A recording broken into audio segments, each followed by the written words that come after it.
YouTube, what is up? I am Ace, and I just wanted to share with you my experience going from the iPhone 8 Plus to the iPhone 12 Pro Max. Now, I've been an Apple fan since I picked up my first smartphone, which was the iPhone 3GS. I picked this thing up back in early 2010.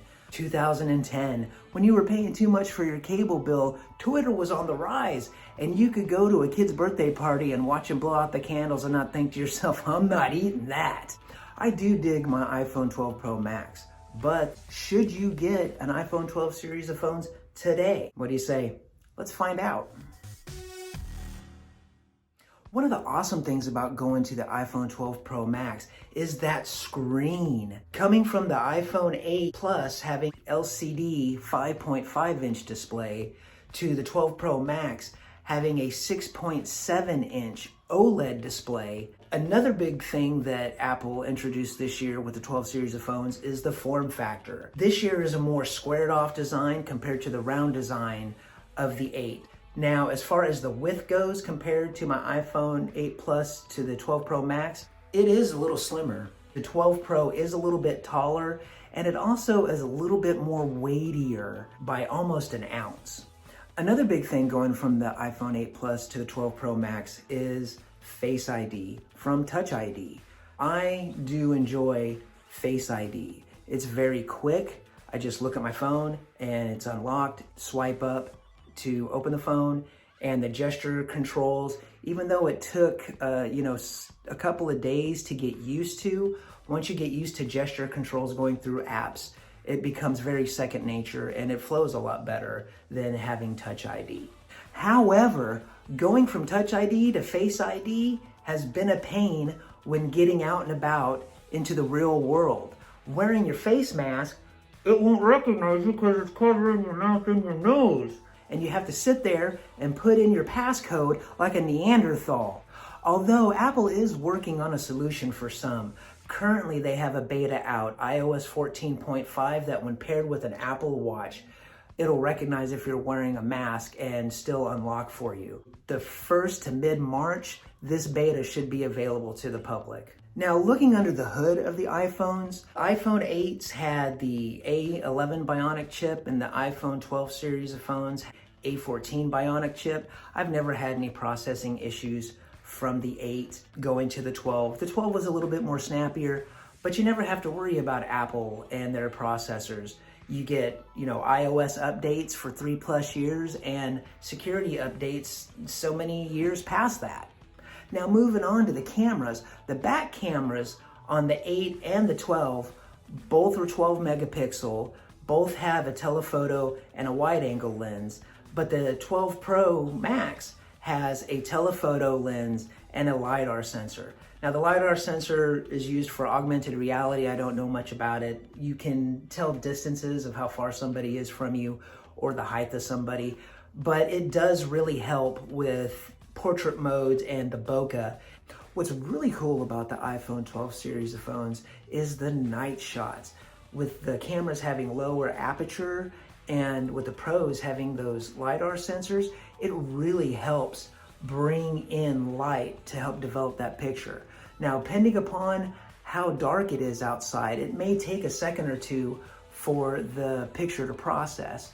What I would recommend is getting a tripod so you can hold that camera steady to get that ultimate night shot.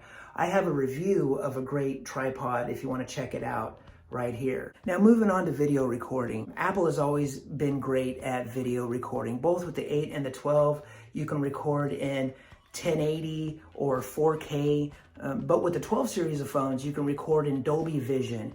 You have enhanced audio zoom, recording in stereo.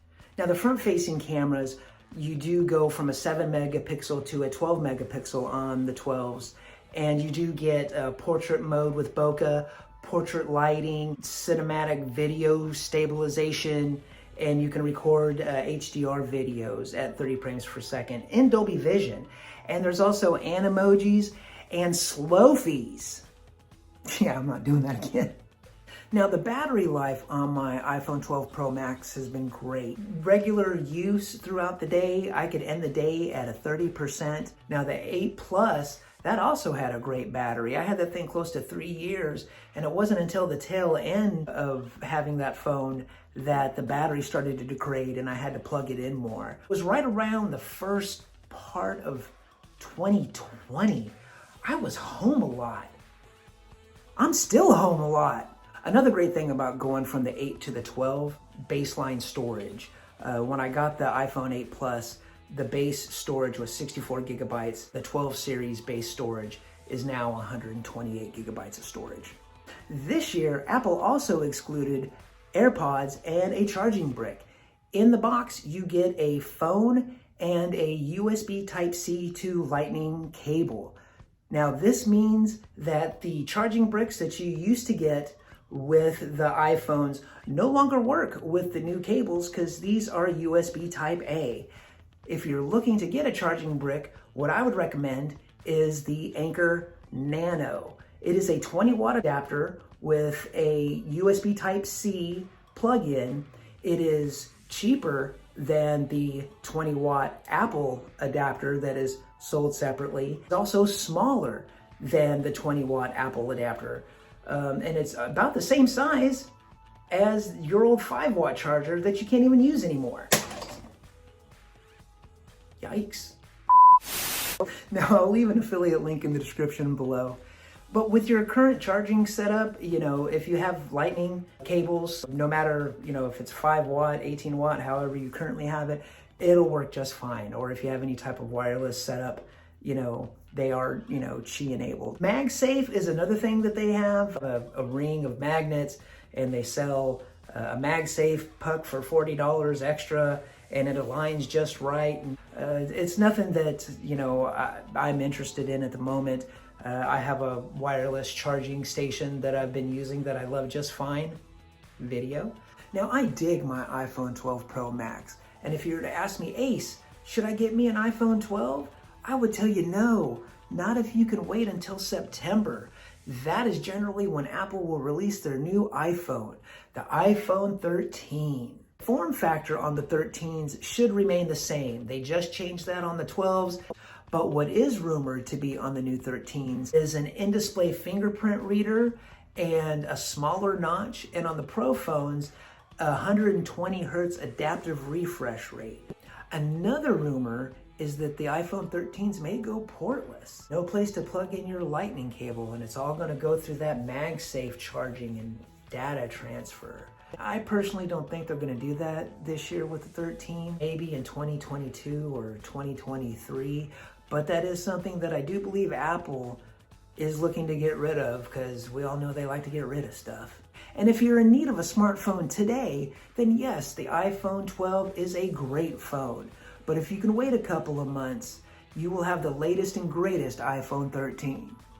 I appreciate you hanging out, listening to my ramblings. If you like the video, drop me a like, leave a comment down below, let's talk. And until next time, YouTube, be safe, be kind, peace and love.